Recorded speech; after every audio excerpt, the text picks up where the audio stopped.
Masa sih kayak ini apa? Kepalanya tuh kayak gimana ya? Kayak ada bola-bola kayak geriji-geriji itu nah. Tapi kayak ada api. Gede banget. Tapi kayak saya nggak bisa mengukur segede apa gitu. Saking gedenya. Dipukulin. Dan itu jelas. Namun orang anak meninggal saya melihat, tapi nggak tahu. Tapi kalau orang jahat, jahat banget. Kayak ada tanda gitu merah sini. Tapi kalau orang baik gitu, tapi ada tanda biru ya. Saya nggak tahu. Oh gitu. Berarti yang di ruangan ini ada tandanya semua nih. Selalu ada. Aduh, wah tanda saya apa ya? Tapi saya nggak mau tanya ya. Saya biar rapotnya dari Allah aja gitu ya. Tapi saya nggak tahu. Tapi di sini kayak ada tulisan Arab gitu.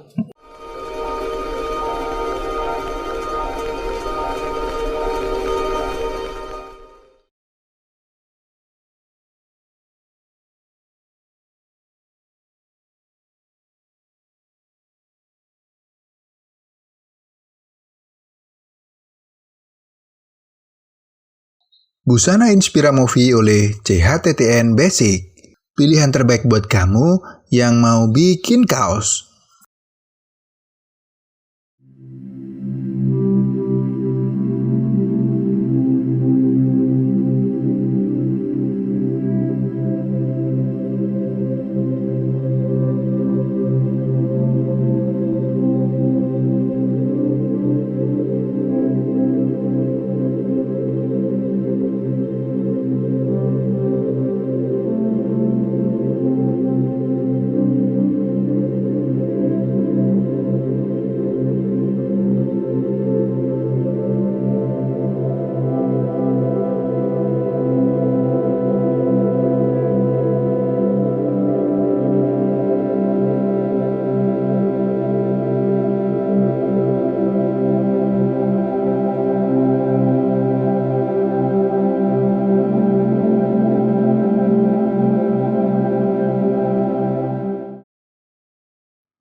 Assalamualaikum warahmatullahi wabarakatuh.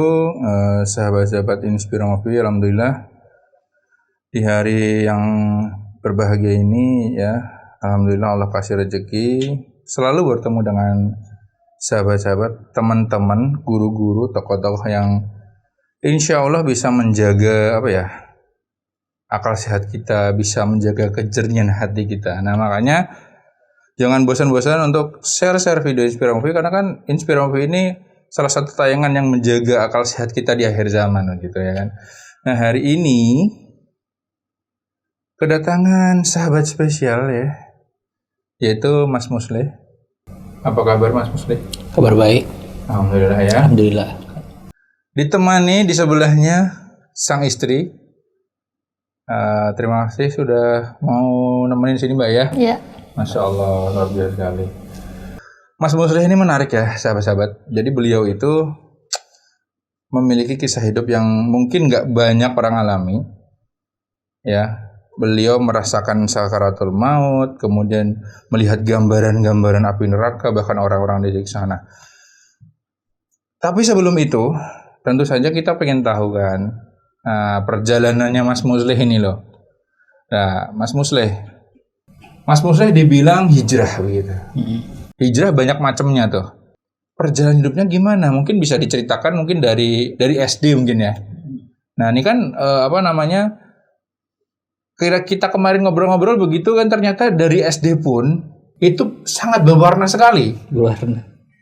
Jadi biasanya kalau orang cerita tuh mungkin SMA gitu ya, kuliah. Ini dari SD sudah berwarna kehidupan beliau. Nah jadi kita siap-siap dengar sharingnya dari Mas Musleh. Silakan Mas Musleh. Faktor apa yang membuat kemudian dari yang tadinya pribadinya katanya introvert, pemalu, nggak berani, kemudian jiwa yang memberontak begitu Mas, silakan. Itu ada mungkin sekitar kelas 2 SD ya, kelas 2. Ya. Ada bapak-bapak yang ngasih permen ya, saya nggak tahu itu ya, mungkin anak-anak seumuran saya waktu itu permen itu kayak permen manis. Namanya anak-anak ya, ngerti ya. Nggak ngerti. Jadi waktu itu tuh suasananya gimana tuh? Suasananya waktu itu di waktu istirahat, kumpul-kumpul sama teman-teman waktu istirahat istirahat kan. Tapi kan dulu nggak ada kayak zaman sekarang kan ada satpam di mana-mana, nggak ada. Oh, nggak ada sekolahnya, nggak ada security-nya. Nggak ada. Bapak tuh kayak apa ya? Kayak penampilannya agak aneh gitu. Gondrong. Tapi saya cuma ingat sampai saat ini gondrong gitu. Gondrongnya ya, karena ikonik itu ya. Oke, terus. Terus pakai jaket jeans. Terus kayak nawarin gitu. Nawarin, ini ada permen nih enak banget nih. Gitu kalimatnya. Oke. Terus ada sekitar 3 sampai 5 orang anak. Tapi random, pilihannya acak gitu. Tapi saya buka kan itu permen. Nggak langsung rasain apa-apa, tapi ketika 1 jam kok rasanya kayak mata langsung keliengan. Langsung kayak nge-apply ya. Oke. Terus rasa badan tuh kok kerasa enteng gitu. Enteng gitu ya. Enteng. Terus kayak dalam kondisi itu tuh pikiran masih bisa fokus nggak sih? masih bisa, tapi masih pendengaran masih terganggu gitu. Oke. Tapi ketika beranjak mungkin di kelas 3 atau kelas 4, orang itu udah nggak ada. Tapi kayak beneran kayak permen, tapi saya nggak tahu tuh kayak digumpal atau kayak gimana. Itu kejadian itu berapa lama terjadinya? Mungkin sekitar 1 atau sampai 2 tahun kali ya. Saya alamin. Tapi saya nggak tahu ternyata efek di otak saya kayak gimana. Saya mau ada pelajaran, saya ingat banget tuh pelajaran kemuhammadiyahan ya. Jadi kepala saya hampir mau copot gitu matanya. Jadi kayak gini aja lagi. Oh, jadi sudah istilahnya kayak enggak udah ini ya? Jadi saya izin mau keluar sama ini. Ngapain? Ini Bu mau izin mau keluar, mau nggak kuat, mau muntah, ya sudah mau. Oke. Oh, ternyata saya nggak tahu, ternyata efek dari mungkin obat itu kali ya. Oke. Terus kelas 3 katanya tadi udah nggak ada tuh orang tuh. Nggak ada. Nggak datang lagi, tapi saya nggak tahu orang itu udah ketangkap atau kayak gimana. Tapi saya berharap sih orang itu ketangkap sih. Iya, karena bahaya banget ya. Bahaya banget. Dia bisa masuk masalahnya. Terus dari situ perjalanannya makin rumit sih. Makin rumit. Oke, dan ternyata itu bukan faktor satu-satunya sahabat yang membuat kemudian jadi rumit kehidupan itu ya. Rumit. Katanya waktu itu juga pernah mengalami bullying yang lumayan berat ya. Mungkin bisa diceritakan? Itu saya nggak tahu, tapi saya ini cuman gara-garanya dibajak saya. Kan saya anak pindahan kan. Pindah dari sekolah itu gitu. Sekolah yang salah satu di Banjarmasin yang nggak bisa disebutkan. Saya mau ngasih, tapi kan saya mau jajan apa? Oke. Ternyata saya kemarin waktu itu tuh kan hari sebelumnya sudah saya kasih 2.000. Ternyata kan malakin lagi. Saya kan nggak punya uang gitu. Terus? Nah, ternyata anak itu nggak terima. Lalu saya kan bukannya ini. Saya bukan tipe ngadu ke guru, bukan tipe saya sih. Saya bukan tipe pengecut. Waktu itu tuh ada guru, pas dia malakin ada guru yang ngegap. Saya gitu. bukan ngadu. Gurunya lihat sendiri. Ya. Oke. Jadi kan dikiranya saya yang ngadu ke guru. Jadi saya Oke. Terus? Jadi saya yang sama teman-temannya timbul dimusuhin gitu ya. Dimusuhin. Itu waktu itu saya umur mungkin kelas 2 SD ya. Iya, kelas 2 itu ya. Oke. Agak kecil kan badan saya. Melawan kelas 4, 5 sama 6. Pasti lebih gede badannya ya. Ada pembulian, jam istirahat, saya masih ingat. Terus itu 16 Agustus. Saya ini mau beli jajan kan di kantin belakang. Terus langsung dihadang. Oh gitu. Dihadang. Terus saya langsung digeret gitu. Oke. Digeret, saya nggak tahu sebabnya apa. Tapi di situ ada hati saya masih sangkal sih. Diri saya masih kayak benci, Oke. bukan benci sih, tapi saya waktu itu, tapi sekarang udah enggak. Saya benci sama itu ibu tuh melihat loh kejadian saya dibully. Ada yang lihat. Ada yang lihat 2 orang, tapi enggak dilaporinnya sama kepala sekolah. Terus saya bertanya, kenapa? Serahin uangmu. Uang saya cuma ada, kalau yang tadi kan 5.000. Yang pertama. Oke. Kalau ini kan udah nggak ada gitu. Oh, udah nggak ada ya, udah habis. Dia agak marah, terus ditonjoknya muka saya. Kan Ditonjok, saya nggak bisa ngelawan. Rasanya itu tuh ada yang saya ingat tuh ada sekitar 10 orang yang ngerubungin ya. 10, sisanya maaf ngencingin saya. Ngencingin? Maaf. Ya itulah naked najangin saya. Iya, oke. Yang nggak bisa saya ini. Iya. Itu batin saya kayak gimana ya, kayak gitu. Oke. Ketika saya mau minta pengaduan kan, wajar kan? Wajar, harus dong. Saya ditolak mentah-mentah. Ditolak laporannya. Ngapain? Baik, kamu tuh urusin aja tuh lomba-lomba. Padahal pipi saya udah babak belur kan. Hah? Itu berarti udah kelihatan babak belur gitu. Terus si guru itu tetap nggak ini. Tapi di situ saya mulai terganggu, hampir depresi kan, mau bunuh diri. Pastinya. Terus? Saya mencoba bunuh diri itu kayak gimana? Saya mau menghilangkan. Intinya jangan pernah membuli. Iya, betul. Karena bully itu dampaknya tuh kayak sampai dewasa tuh dia pura-pura tersenyum tapi hatinya tuh kayak terluka, Mas. Betul. Kayak pura-pura. Nah, ini memang PR Republik ini ya. Artinya banyak sekali permasalahan-permasalahan mendasar yang itu berdampak pada psikologis seseorang. Yang seseorang ini tuh generasi muda loh. Yang nanti jadi tumpuan bangsa itu banyak yang tidak terselesaikan begitu. Ini PR sekali karena saya banyak juga bertemu dengan teman-teman di yayasan yang ada korban kekerasan, ada korban pelecehan, sama bahkan keluarga sendiri. Banyak yang tidak terselesaikan. Itu PR negeri ini memang, dan mudah-mudahan instansi terkait bisa menindaklanjuti begitu loh. Karena sampai kapan ini terjadi begitu?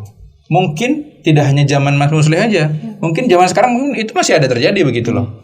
Dan pembiaran itu masih tetap dilakukan gitu. Oke, Mas Muslih, momen menyakitkan itu kemudian so must go on kan? Sulit. Mau mencoba. Oh iya, Mas Muslih kan otomatis mau nggak mau, aku ya tetap harus menjalani ini begitu gitu kan. Hidup harus kemudian jalan. Beranjak kelas 3, kelas 4, apa yang dirasakan ketika itu? Padahal saya mungkin anak polos ya, mungkin gara-gara bully ya yang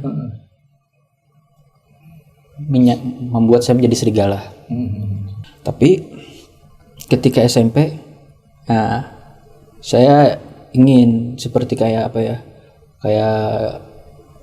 mungkin terlalu nonton kayak film-film itu ya. Iya. Karena mungkin masuk ke dalam imajinasi gitu ya. Mungkin ada yang anak SMP yang gak suka sama saya dihadang. Tapi kenakalan saya, bagaimana saya untuk berteman sama orang itu? Saya bawa whisky di tas. Bawa whisky di tas, oke. Tapi enggak terlalu berdampak. Karena saya di SMP itu nggak punya teman sih. Oke. Selalu bolos. Dan kenakalan apapun yang saya frontal dan bikin onar di kelas sebelah. Ya. Sampai mungkin buat ibu guru tuh mungkin jengkel. Terus saya kayak makin liar. Hidup nggak kekontrol, hidup makin rumit. Oke. Pergaulan juga makin nggak jelas ya. Nggak jelas. Kalau namanya kelahi itu udah nggak kehitung ya. Nggak. Apa SMP itu? Nggak kehitung. Oke, siap. Putus sekolah ketika itu SMP katanya, nggak sampai lulus. Itu kelas berapa? Itu kelas 2 kali ya. Oh, kelas 2. Berarti nggak nyampe kelas 3 ya? Kalau sampai. Oke. Tapi yang pas 2 pas hendak semester 2 itu nah. Pas mau semester 2, oke. Tapi mungkin karena kenakalan saya juga lah. Oke, betul. Padahal sudah anak ujian tapi kenakalan gara-gara main PS. Tapi itu Bang, jangan sampai salah memilih teman gitu. Nah, jadi sampai fase ini sahabat, apa yang beliau paparkan itu satu, jangan sampai, yang paling penting ya, jangan sampai salah memilih teman. Dan ini kan sudah dikasih tahu juga sama Rasulullah ya. Habis keluar dari kelas 2 SMP itu apa yang dilakukan? Mungkin saya hidup di jalanan. Di jalanan, oke. Katanya bermusik ya setelah itu ya? Tapi enak juga ya, tapi saya nggak berani. Belum berani untuk saya orangnya kayak masih agak malu-malu gitu. Takutnya setelah saya tampil dilemparin nggak percaya diri. Nggak percaya diri. Minderan. Gitu. Oke. Terus ngapain tuh? Setelah keluar SMP itu ngapain aja waktu itu? Nongkrong. Nggak jelas lah. Terus memilih teman salah pergaulan, mabuk-mabukan. Enak juga ya. Punya band sendiri gitu. Oh gitu, mulai kepikiran ya. Gara-gara melihat satu festival. Wah, keren nih. Tapi saya itu tuh kayak dihantui dengan musik metal, musik cadas ya. Cadas, mulai keracunan musik cadas. Yang scream itu. Scream Slipknot juga ya nggak sih? Ya, Slipknot. Nah itu sampai kita nggak bisa denger ya ngomong apa nih orang. Oke, terus. Ya anggap aja musik setan lagi. Satan kan. Tapi dari situ saya mulai menyukai. Saya pernah berbagai band saya ini. Terus saya kok pengen jadi seorang yang saya inginkan. Saya suka itu vokalis itu gitu. Karena setiap orang itu kan punya idola. Dan setiap orang, ingat ini ya, setiap orang itu entah sadar tidak sadar dia akan cenderung mengikuti pola hidup idolanya. Nah, ingat, makanya sahabat-sahabat Supermovie semua yang nonton di rumah, jangan jadikan idola selain baginda Nabi Muhammad SAW. Kenapa? Itu tadi, setiap kita memiliki idola, sadar tidak sadar kita cenderung ikut ngikutin. Dan ini beliau karena waktu itu idolanya musik rock, ya, akhirnya kesana juga. Oke, silakan terusin. Saya lihat itu Linkin Park ya. Saya nggak tahu artinya, ternyata Chester kasusnya sama seperti saya. Ya, Chester dia meninggal tuh ya. Dia dibully juga. Oh, jadi dia tuh bunuh diri karena kasus bulian. Hampir kisahnya sama seperti saya. Tahu sih. Kayak semua lagu dari Linkin Park itu bertema tentang depresi, tentang kehancuran, tentang tentang mau meninggal gitu, mau mati. Terus kok enak banget didengar. Terus saya dengar lagi musik kayak yang Nirvana, Queen. Nah, lalu saya mencoba bikin band. Saya berani itu bikin band. Oke. Itu di umur berapaan? 20? Sudah ada 20? 17 mungkin. Masih 17. Belum 20 berarti ya? 16 atau 17 gitu. Saya lupa. Mungkin benar kata Mas, saya ngikutin idola. Terlalu terobsesi gitu. Terobsesi banget, betul. Jadi ketika itu sambil membangun karir musisinya, hidup juga sebenarnya masih banyak negatifnya. Dari musik ya, bisa merubah hidup ini berwarna yang hitam, pekat. Dendam itu makin berat, kuat ya. Terus saya nafsa apapun, dan maaf, saya bukan tipikal lelaki yang setia. Oke. Efeknya ke situ juga ya. Jadi playboy. Ya bisa dibilang begitulah. Mungkin waktu itu tuh saya masih berteman sama Lucifer kali ya. Iya, makanya ya untung udah putus hubungan ya. Cerai ya. Udah cerai sama Lucifer. Oke, terus dari situ saya mencoba. Saya bosan kayak gini terus gitu. Saya bosan. Nah, ada suatu momen. Padahal saya lagi makai. Lagi posisi sakau, drug. Drug ya. Sabu, Oke. Terus lagi pakai terus gimana tuh?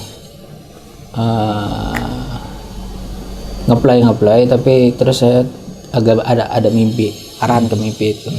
Saya melihat apa gitu, tapi masih belum jelas itu apa gitu. Saya lihat apa kayak merah tapi kayak oke. saya apa mata saya buta kah atau kayak gimana gitu. Sebenarnya ada visual gambaran api tapi ketika itu belum jelas-jelas amat, masih kayak kabur-kabur gitu ya. Oke, terus mungkin saya mencoba ingin menghentikan semuanya, kegilaan ini gitu. Ketika ingin menghentikan, saya kan kayak semua ucapan itu kan ada doa nih. Iya betul. Ya benar. Betul. Saya nggak itu sadar, saya nggak pakai kan. Iya. Manusia paling lucu deh. Iya. Saya paling nggak bisa sholat Waktu itu. Oke, terus? tapi saya tanpa disuruh saya ngambil wudhu. Terus saya bilang kepada Tuhan, Gusti Allah SWT, Tuhan, ya Allah, saya ingin berhenti. Apa engkau bisa menghentikan ini kegilaan saya ya Allah? Tapi saya sujud. Oke. Tapi apa kau mendengar suaraku Tuhan? Oke. Nggak berasa angin berembus. Tapi saya tetap kekeh kan, kayak Iya. Saya kan nggak boleh ini kan. Iya. Pertama gagal. Saya kan niat kayak gini. Itu saya sholat lagi. Oke. Mencoba di hari berikutnya. Terus saya curhat lagi. Di dalam sujud itu. Okay. Gagal terus. Oke. Kayak apa nih? Kayak baju nanti digini. Oh, jadi ada gangguan. Saya mencoba sholat di tengah malam. Kayak banyak gangguan hal gaib. Gangguan gaib ya? Mungkin. Jadi baju tuh gimana? Waktu pas sholat tuh, waktu ada niat mau berubah, terus sholat malam gitu ya? Bajunya kayak gerak-gerak gitu. Nah, kayak ada yang gerak-gerakin gini? Iya. Dan itu berasa banget, bener-bener berasa? Rosok. Jadi sejadah kayak digini-gini. Sajadah tuh gerak-gerak kayak gini? Jadi kayak Oke, terus? Pas sujud mau yang akhir ya, 2 rakaat kan. Terus kok sesak. Posisi sujud? Oke, sesak. terus? Sesak? Terus ada suara, jangan beranjak. Terus fokus. Oke. Terus saya kalah. Saya merasa kalah. Saya beranjak. Coba lagi gitu. Oke. Tapi di hari berikutnya? Saya kan orang yang nggak pernah putus asa. Iya betul. Tapi itu masih diiringi dengan minum-minuman. Oh iya oke. Berarti ketika itu fase mau berubah pertama, memang ada keinginan kuat berubah, melakukan ritual ibadah malam gitu ya. Tapi ternyata di samping itu masih minumnya jalan juga masih ketika itu di awal-awal ya. Jalan. Oke, terus gimana? Tapi saya bingung. Angin itu apa ya? Tapi kipas angin semua mati loh. Gak ada kipas angin? Nggak. Kipas angin ada tapi dimatiin. Mati. Lah, semua tertutup kan. Pikiran saya hari yang pertama itu mungkin kipas angin, mungkin bernyala kan. Oke. Tapi ketika 3 sampai 4 kok beda ya? Kan itu mati lampu pernah. Tetap kayak gitu kejadiannya. Pas hari yang ke-10 itu, kamu berani enggak? Saya matikan. Apanya dimatikan? Jangan dulu. Dosa saya masih banyak. Iya. Jangan dulu tuh. Saya enggak lampu langsung mati. Oke. Ambil air wudhu. Kayak ada gangguan. Macam-macam gitu ya. Aduh. Nanti saya lihat pocong. Oh. Jadi mulai diperlihatkan yang kayak begitu. Iya. Fokus. Oke. Saya nggak bisa fokus. Mungkin Allah menguji keimanan kita kan.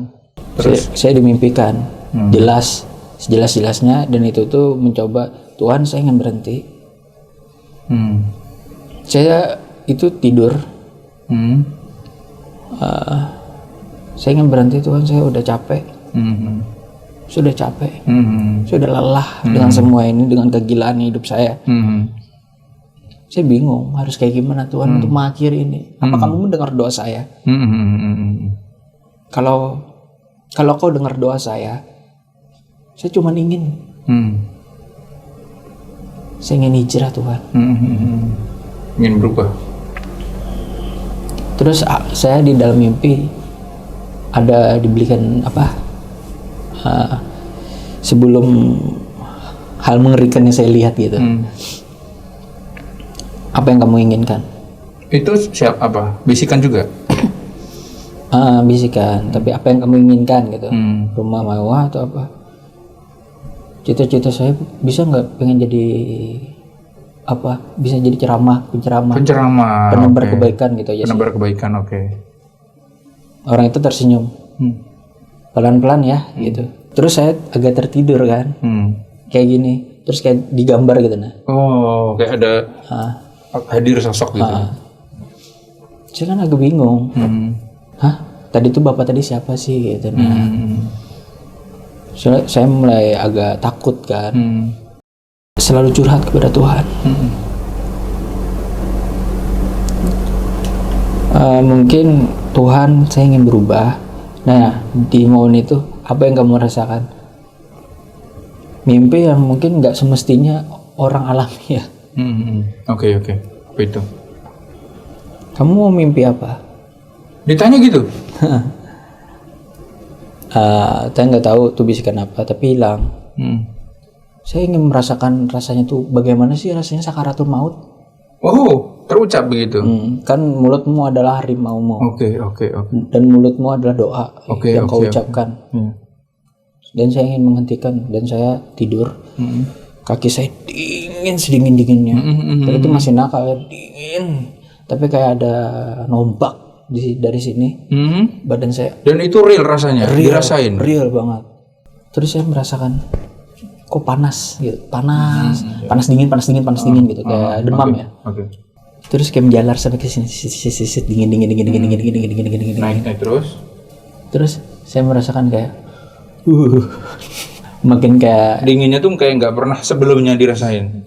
Mungkin Mas Adi itu merasakan es batu, wah itu mungkin 10 kali lebih lipat. Dingin lagi.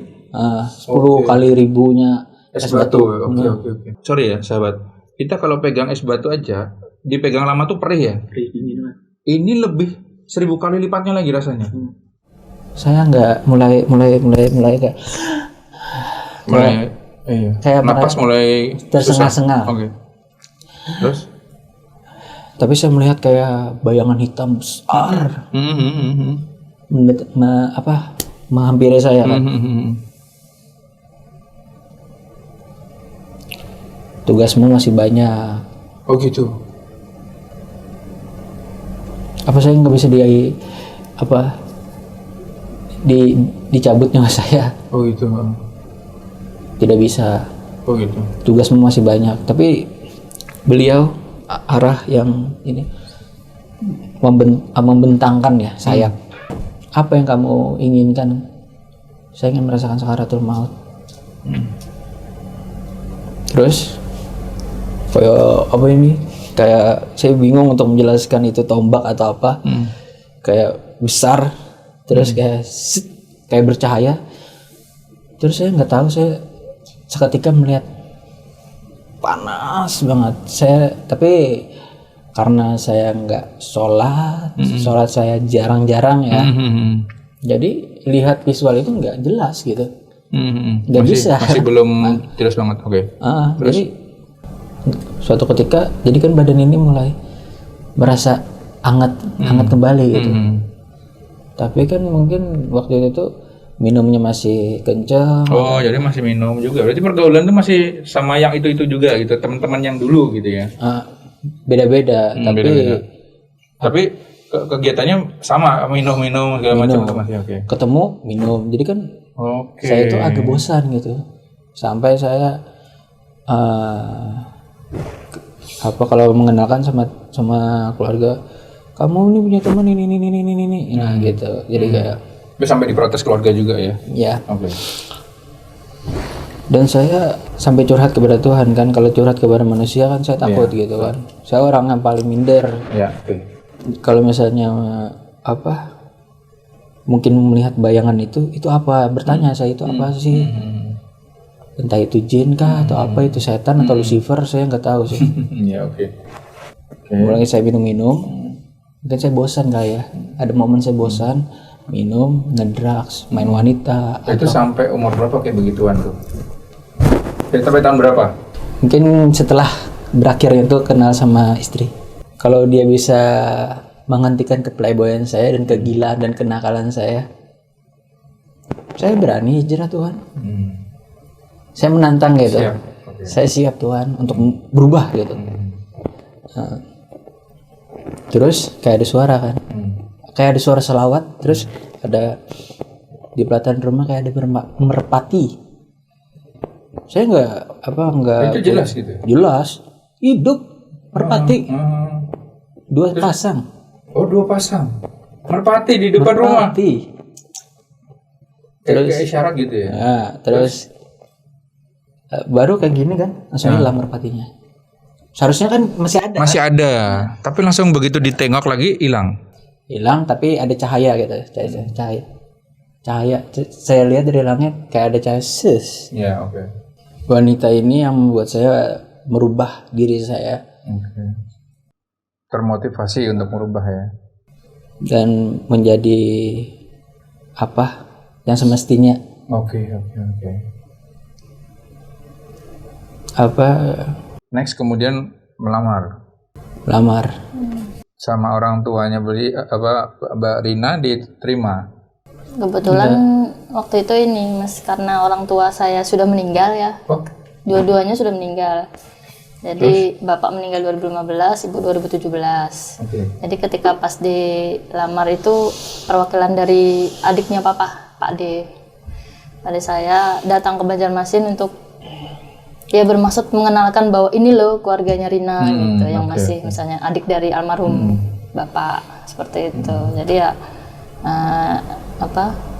keluarganya Muslih juga menyambut kan dengan saat itu sudah. Jadi hari itu juga dilangsungkan pernikahan. Jadi ya pernikahan. Jadi kayak Pak D sama Om ya melalui ini visual video call. Seperti itu karena kan domisilnya yang satu di Solo, yang satunya di Samarinda. Oke. Jadi ketika itu terjadi pernikahan. Nah, setelah menikah, kemudian apakah Mas Muslih mulai sudah, oke, aku nggak berteman lagi dengan mereka, aku stop. Iya, tapi gimana? Pelan-pelan. Oh, pelan-pelan. Pelan saya patah tuh kayu. Pelan. Gitu ya. Kan kayak gitu kan? Iya, harus betul. berani kan? Iya.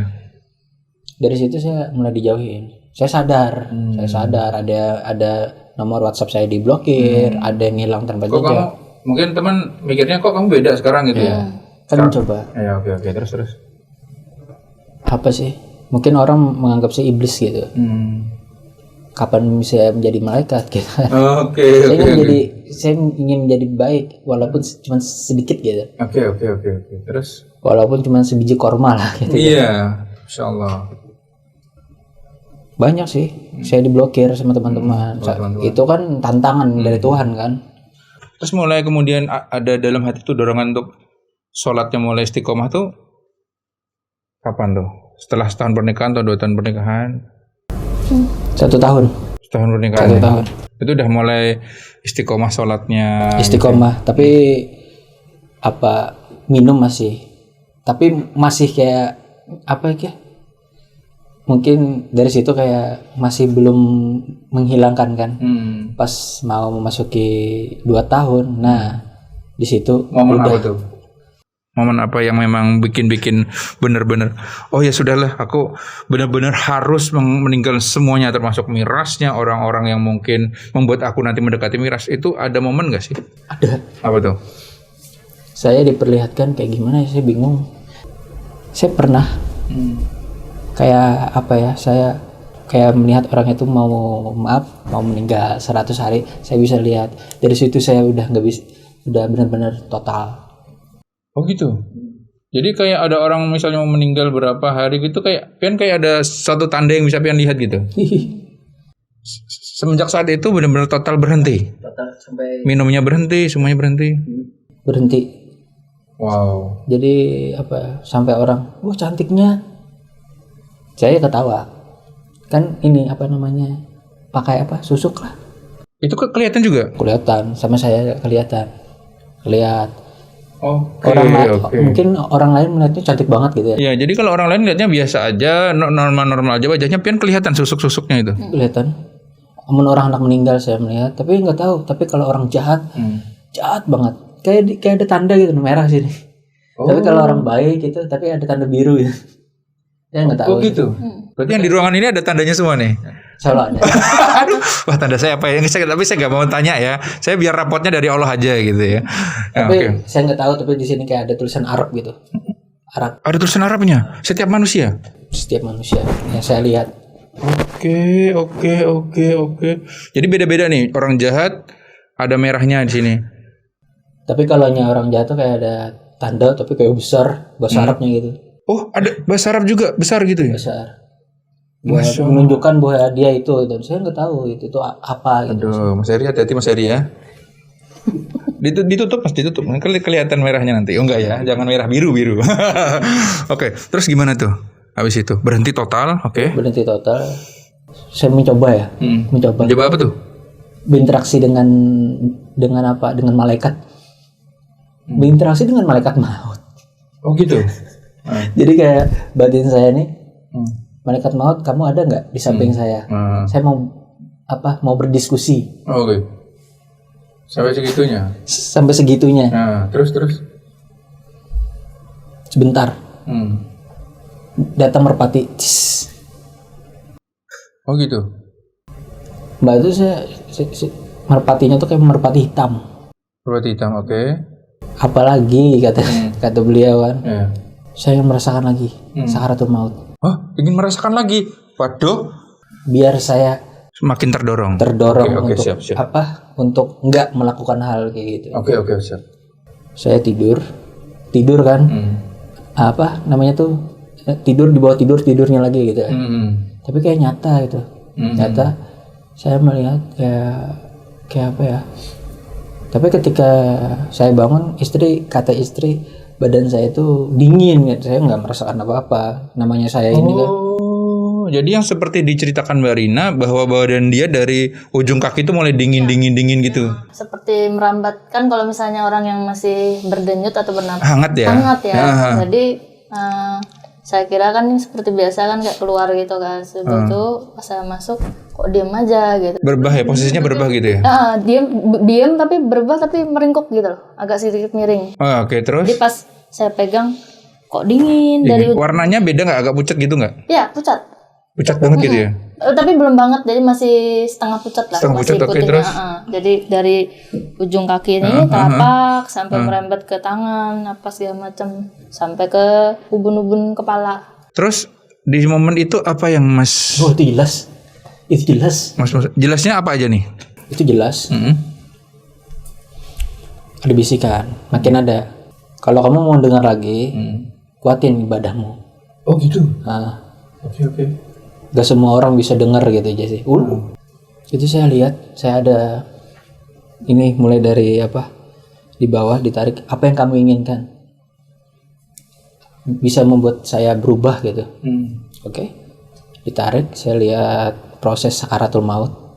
Kalau orang itu kan manusia kan gini, saya benar-benar melihat sama ya itulah sosok itu. Waduh, besar banget, besar. Tapi itu badan saya makin menggigil dan saya menangis. Melihat sosok yang hitam besar tadi. Astagfirullah, ya Allah, ampuni saya gitu. Terus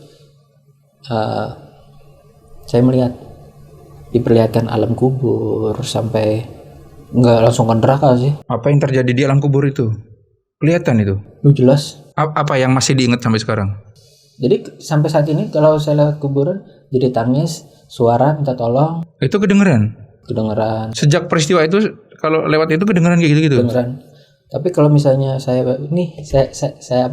jalan kaki, nih ada apa nih dentuman dari bawah. Dentuman dari bawah kubur. Perut bumi. Saya bingung. Ini nih apanya gitu. Sampai saya cek, sampai saya kayak giniin. Sampai ditempelin ke tanah gitu ya. Apa ini? Apa ada hewan kan di bawahnya atau kayak gimana? Saya ini kan orangnya penasaran aja. Iya, oke. Nggak ada apa-apa. Iya. Tapi kayak dentuman keras gitu. Saya penasaran banget nih. Kan katanya semakin jelas terlihat apa suasana yang dalam kubur tuh. Ada sesuatu bisa diceritakan nggak satu hal aja peristiwa yang dilihat di dalam kubur? Apa kayak umumnya lah. Apa mungkin seorang malaikat apa bertanya gitu. Ada yang mungkin nggak bisa menjawab pertanyaan dari malaikat itu. Tapi saya melihat badan itu kayak algojo. Besar. Iya. Tapi ketika malaikat itu menemui orang yang ahli ibadah, oke. mukanya langsung berseri-seri, tersenyum. Oh, menjadi rupawan begitu ya. Berarti ngelihat juga dong kalau misalnya ada orang nggak bisa jawab, dipukul gitu bener? Kayak tombaknya tuh kayak. Berarti apa yang diceritain guru agama kita memang real. Tapi itu lebih besar lagi. Masa kayak ini apa? Kepalanya tuh kayak gimana ya? Kayak ada bola-bola kayak gerji-gerji itu nah. Tapi kayak ada api. Gede banget. Tapi kayak saya nggak bisa mengukur segede apa gitu. Saking gedenya. Dipukulin. Dan itu jelas. Dan dentumannya tuh sampai membuat saya kayak gini. Kadang-kadang sampai nutup telinga. Masih. Karena teriakannya jelas juga ya. Jelas. Teriakannya tuh membuat saya tuh kayak menggigil ya. Menggigil. Sampai detik ini, menit ini, kalau saya curhat ada rasanya momen waktu saya di Jogja, istri lagi di ATM. Kamu ke samping, apanya ke samping? Ya sudah, saya samping kan. Enggak, itu yang ngomong apa? Yang bisikin siapa? Bisikin. Oh iya, seperti biasa ya. Samping, ternyata ada berselawat di atas langit gitu kan, gede-gede. Kayak saya merasa kayak memutarin gitu. Tapi kayak ada selawat gitu. Asyhadu alla ilaha illallah Muhammadar. Terus malaikat Jibril gitu. Saya apa saya bisa gitu melihat dirimu? Saya enggak serupa apa burung merpati besar. Oh gitu. Saya bertanya kepada istri, apa kamu lihat? Enggak, saya enggak lihat apa-apa. Padahal kan jelas itu. Saya bertanya lagi dengan orang sekitar, enggak lihat apa-apa, Mas. Oke. Bentar katanya. Jadi kayak saya bingung. Ketika di saat itu, saya tersenyum. Dan apa kamu sanggup? Nah, dari situ saya benar-benar istiqomah. Apa kamu sanggup lihat saya? Demi Allah nih, apa kamu sanggup lihat saya? Terus ya, dibentangkannya sayapnya. Jadi dari saya sulit untuk menjelaskan. Sejauh mata memandang. Itu malam Maulid ya, Maulid Nabi, kelahiran Rasulullah kan. Masya Allah, wajah beliau itu bercahaya. Sayapnya sejauh mata memandang ya. Saya langsung meringkuk kedinginan. Oke. Terus beliau. Itu momen masih di ATM itu tadi. Udah lain momen lagi. Lain momen udah berjalan. Pas udah ke rumah itu. Udah ke rumah. Jadi meringkuknya tuh di posisi di rumah. Di rumah. Berarti Mbak Rina ngeliat dia. Terus apa yang dilakukan Mbak Rina ketika itu? Kamu kenapa gitu? Iya, kenapa? Apa mungkin kurang enak badan atau apa gitu kan? Baru saja ya terjadi sesuatu momen kayak gitu, dia bilang gitu aja. Cuman kan karena saya nggak ini jadi nggak momen apa gitu, ngelihat apa dia kayak gitu loh. Jadi ini saya mau nanya-nanya ke Mbak Rina nih. Mbak Rina ini sebagai contoh ya, sebagai motivasi, mungkin sebagai ibrah juga buat banyak umat Muslim. Ya, buat mungkin kaum wanitanya. Kan Mbak Rina ini tahu nih waktu itu mungkin Mas Musleh ini bukan orang kaya, bahkan punya kebiasaan-kebiasaan yang gak bagus gitu ya. Terus sampai sekarang bahkan sangat sabar mendampingi Mas Musleh dan merawat ibu Mas Musleh yang sakit. Mbak Rina, kenapa Mbak? Motivasinya apa?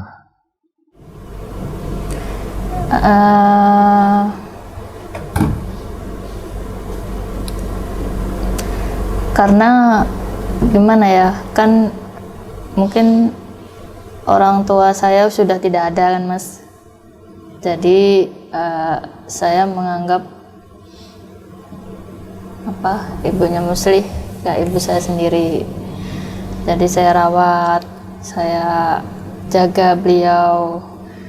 Jadi mendorong, menyupport juga Muslihnya supaya bisa menghindarkan dia dari istilahnya pergaulan-pergaulan dia dulu yang negatif seperti itu. Jadi takutnya kalau misalnya kan manusia itu bisa aja hilaf kan ya Mas ya. Jadi bisa aja hilaf. Jadi saya ayo yang terus kayak gitu, maksudnya bisa lah insya Allah ini ya, walaupun dia banyak hujatan misalnya karena mungkin semenjak dia memutuskan untuk istiqomah dan hijrah tuh tidak punya banyak teman. Jadi ya siapa lagi kalau nggak saya yang mendorong, mensupport dia untuk penuh terus kayak gitu. Jadi ya bismillah. Oke. Itu cuma kan di sini kita tahu fitrah wanita ya. Fitrah wanita itu kan nuntut ya. Mungkin banyak yang di rumah kalau gajinya telat dikit aja udah ngomel-ngomel begitu ya kan. Suami mungkin telat dikit udah ngomel-ngomel begitu kan. Bisa dikatakan mungkin hidup tidak serba nyaman lah. Tidak yang aku mau A datang A, aku mau B datang B. Kok kuat? Apa motivasinya? Apakah ada nilai bahwasanya ini menjadi mungkin peninggi derajatku di mata Allah atau bagaimana sih? Ayo silakan dijelaskan. Kenapa bisa sabar mendampingi beliau dengan situasi yang ada begitu? Jadi sebenarnya tidak menuntut apapun ya Mas ya. Maksudnya dengan kondisi beliau seperti apa.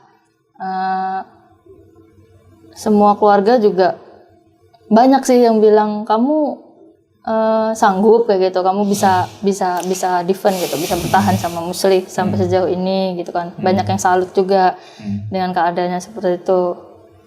Ya nikmati aja Mas, syukuri gitu kan, jalani apa yang ada ya, walaupun di luar sana mungkin sebagian banyak misalnya mengeluh, nih uang gaji jatah kurang, ibu apa segala macam. Tapi kalau saya ya alhamdulillah berapapun yang beliau kasih ya di manage sebaik mungkin, insya Allah bisa menanam pahala ya mungkin.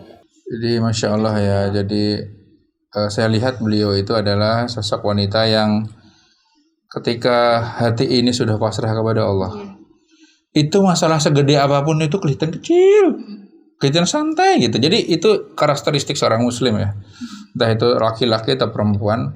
Ketika kita memang percaya tujuan hidup ini apa,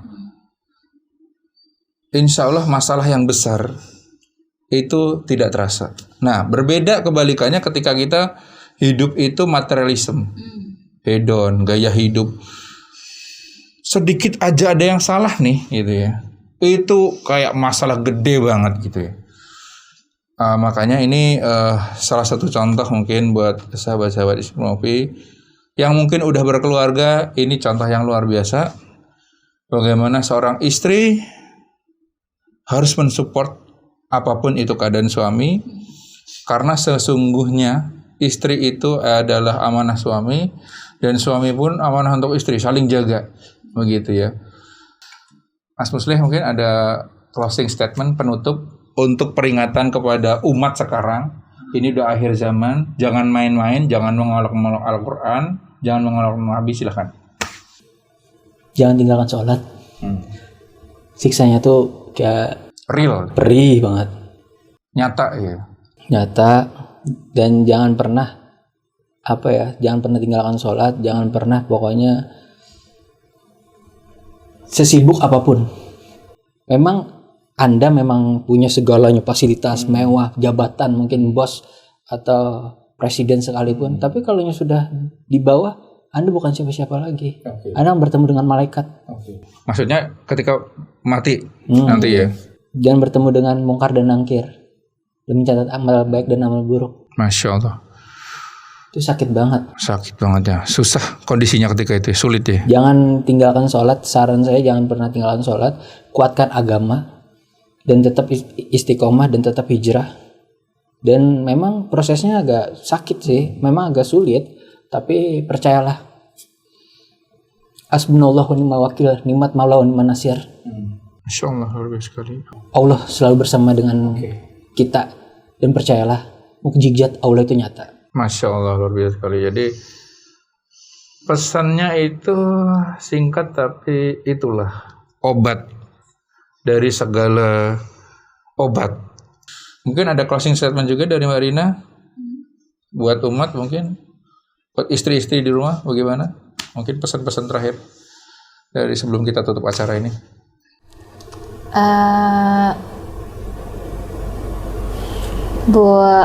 Gimana ya? Pokoknya dalam kondisi apapun, di situasi apapun, sesulit apapun, tetap kita harus jangan kendor gitu istilahnya, jangan itu, tetap perbanyak ibadah, perbanyak amal, mensupport orang-orang yang sudah istilahnya mendukung gitu loh, mensupport keluarga, suami, anak, itu sih. Oke, jadi terima kasih Mbak Rina. Terima kasih Mas Musleh. Oke, sahabat-sahabat Inspira Movie, sampai di sini dulu. Jangan lupa share-share ini ya. Assalamualaikum warahmatullahi wabarakatuh.